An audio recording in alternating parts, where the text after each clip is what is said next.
Sud Radio, la radio du rugby. Le conseil de classe. Le conseil de classe avec 3 catégories. Quentin Cabanis, les avertissements, les compliments et les félicitations. Voilà, 3 catégories de spécialistes de Quentin. Il y en a un trop, il y en a 2 de trop, peut-être. Waouh, c'est pas très gentil. C'est vrai que c'est pas très gentil. On attaque tout de suite par les avertissements. Inutile et désappointant. Avertissement. Hyper décevant. Avec une attitude pareille, j'ai bien peur de te voir devenir un pauvre petit roi de pacotille. Ah et puis merde, j'en ai marre, tu te fais chier avec tes jérémiades de midinette.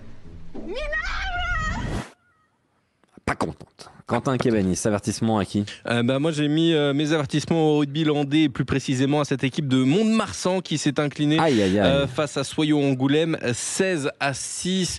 Je pense que les Montois n'ont pas le droit d'inscrire que 6 points dans une rencontre à domicile. Zéro occasion d'essai. Eh ouais, non, mais ça a été terrible la prestation des Landais dans cette rencontre. Et puis ils continuent de s'enfoncer dans les tréfonds du classement de cette Pro D2 et ça en devient quand même relativement inquiétant pour cette équipe. De choix différents de la part de l'autre Quentin Barbaza. Moi, je vais mettre mes avertissements à cette équipe d'Agen.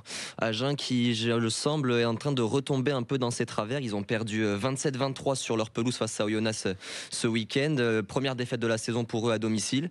Ils restaient déjà sur pas mal de défaites assez larges à l'extérieur. S'ils commencent à perdre des points également sur leur terrain, ça peut être compliqué. Ils sont 6e et ils sont talonnés par Oyonnax. Attention à cette équipe d'Agen qu'on avait vue assez convaincante en début de saison, mais qui a du mal à tenir la longueur, je pense.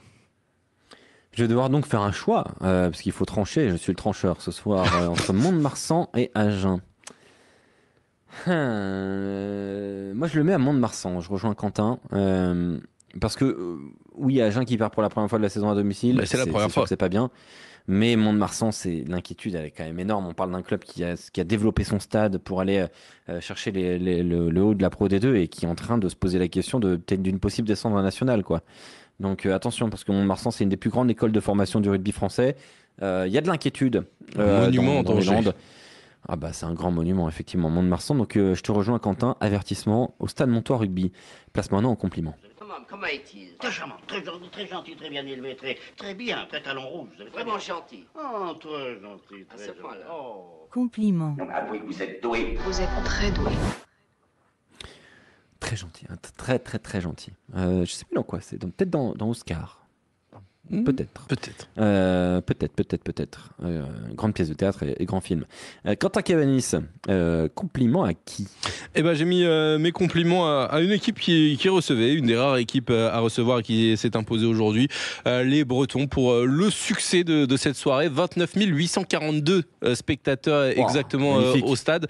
Voilà, le chiffre est tombé et donc voilà, mes compliments pour cette équipe. Il y avait beaucoup de pression parce que quand tu délocalises, il faut pas rater ce match, il ne faut pas être soumis à la pression et ils ont réussi à s'imposer face à une équipe de Grenoble qui a montré quand même des choses plutôt intéressantes, notamment en seconde période, et qui va déranger beaucoup d'équipes, je pense, à l'extérieur. Donc voilà, mes compliments à cette équipe de Vannes pour cette soirée réussie de bout en bout, excepté peut-être la blessure de Edwards. Ouais, blessure, on rappelle, qui avait l'air grave au genou. Après, il était souriant sur le banc en revenant. Ouais, j'ai vu ça. Tu n'as pas fait le choix de Vannes. Non, mais je vais rester aussi sur une équipe qui recevait, qui s'est imposée, qui n'avait pas trop le choix non plus de s'imposer. C'était Béziers parce qu'ils restaient sur 4 défaites de rang. Ils n'avaient pas le droit à l'erreur face à Brive, 25-17. Une victoire sans trop de difficultés face à des brivistes. Et du coup, la SBH qui respire en bas de tableau. Ils n'étaient pas très très bien avant cette journée. Et cette victoire face à un concurrent au top 6 et voire même au top 14, ça peut les relancer, les Biterrois. Oui, effectivement, c'est encore une de ces victoires importantes de cette 11e journée. Béziers, donc Béziers ou Vannes Béziers ou Vannes, Il y a la culture de l'instant. Je crois que je vais encore mettre Vannes. Je suis désolé, Quentin Barbaza, mais je vais suivre Quentin Cabanis parce que l'événement, moi je retiendrai l'événement de toute façon. Évidemment. C'est l'événement de ce début de saison en fait pour moi. 30 000 places dans un stade. 30 000 places comble pour un match de Pro D2 de saison régulière. Pour moi, c'est une magnifique image pour le rugby français. Donc, compliment à Vannes, je te rejoins, Quentin. On est donc pour l'instant sur Quentin Cabanis qui a les avertissements et les compliments. Mont-de-Marsan qui a les avertissements, compliments pour Vannes. Place aux félicitations. C'est un moment de bonheur. Félicitations. Le plus beau moment que m'ait donné la vie. C'est fabuleux. Tu vas voir, il paraît qu'il est fabuleux. Quentin Barbaza. Félicitations à qui? Mais félicitations à Dax, le rugby landais, on disait était en difficulté avec Mont-de-Marsan, mais les Dacois, eux, reviennent très bien. Ils sont allés s'imposer assez largement, 33-18 sur la pelouse Ils sont de Biarritz. 14e, ça va très bien. Avec franchement, une belle victoire des Dacois. Un drop, je me rappelle, de Romuald Segui de 45 mètres. Une seconde mi-temps complètement maîtrisée avec des essais assez emballants. Pardon? Une grosse victoire. C'est une grosse victoire. Oui, une grosse victoire, exactement. Et puis ils auraient presque pu aller chercher le bonus offensif s'il restait un peu de temps. Donc non, les Dacois qui sortent de la zone de relégation, 14e. Et donc voilà, ça y est, Dax a enfin lancé sa saison. Quentin Cavanis. Eh ben moi j'ai mis mes félicitations à cette équipe de Valence Roman qui ne cesse de me... désaccord avec vous deux alors. Dis donc. Moi je trouve que Valence Roman il ne cesse de me surprendre de week-end en week-end. Alors là oui, ils ont été gagnés chez le promu, mais ça reste encore une victoire à l'extérieur.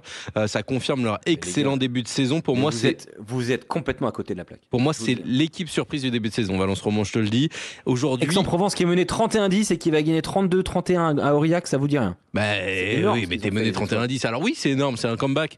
Mais je veux dire, Valence Roman qui est actuellement 3e de Pro D2. Est-ce que tu l'aurais signalé avant le début de la saison, tu vois? Non, je suis d'accord. Alors mais que Aix-en-Provence qui gagne à Aurillac, est-ce que c'est quelque chose de choquant quand tu vois en début de saison? Est-ce que ça t'aurait surpris? Moi, je suis pas si choqué que ça. Je suis pas d'accord.